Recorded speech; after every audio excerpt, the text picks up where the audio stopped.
Hey yo, what's up mga katropa and welcome to Joms TV, and in this vlog, magfo-food trip tayo featuring their special beef pares here at Aroma Beach.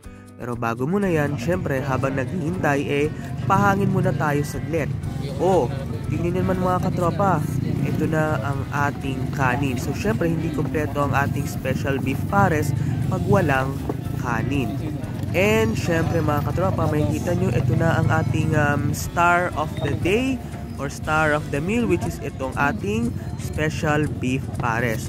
Syempre nga naman masarap na masarap itong ating special beef pares pag may mga kasama tayong mga katropa.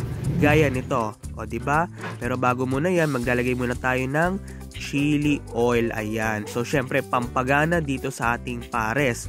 Next, itong ating kalamansi at hahalu-haluin natin ito. Yan. Bon appetit. Tara mga katropa, kainin na natin ito or lantakan na natin ito. Tikim natin. So kain tayo mga katropa. Ayan. Perfect na perfect. Ang sarap. Isa pa.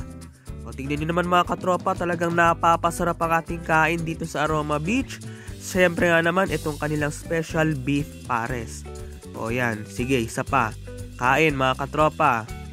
Wow, napakasarap talaga. And syempre, nagdagdag pa tayo ng sabaw. Pangalawang sabaw na natin ito. Maglalagay tayo ng garlic or toasted garlic. Then halu-haluin natin. Tara, higop tayo ng sabaw. Sige pa. Oh my God, napakainit talaga.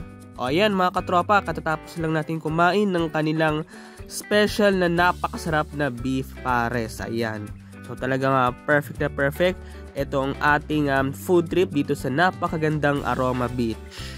So ayan mga katropa, so katatapos lang natin kumain ng kanilang napakasarap na pares. Ngayon naman ay maglalakad tayo hanggang dun sa kanilang kaduluduluhan nitong Aroma Beach. So makikita nyo talagang buhay na buhay, talagang napakaganda ng scenery nitong baywalk na to or esplanade. Ayan.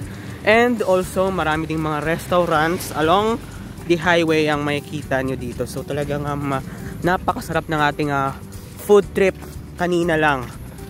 Plus itong napakagandang dagat. Ayan. So hindi na natin hagilap yung dagat kasi hindi na kaya ng ating camera na makuhaan dahil nga napakadilim na. So time check natin mga katropa is 7:29 na ng gabi. Ayan. Wow, nice one. Talagang super na-amaze talaga ako nang makita itong napakagandang scenery. So makikita nyo marami talaga mga high class restaurants. So makikita nyo dito, syempre nga naman talagang parang katulad din ng Manila pero di hamak na mas magandang pasyalan.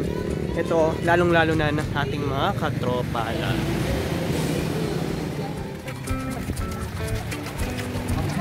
So ngayon mga katropa, reviewin lang natin yung kinain nating pares kanina.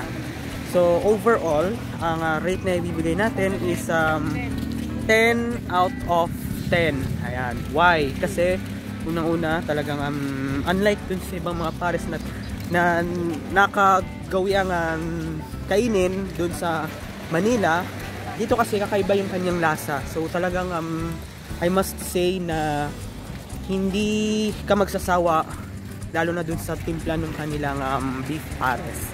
Although na may mga taba yung baka, pero yung sabaw niya guys ay ulam na talagang mas mapapasarap ka pa. Kaya nga nakadalawang sabaw tayo ng kanilang pares.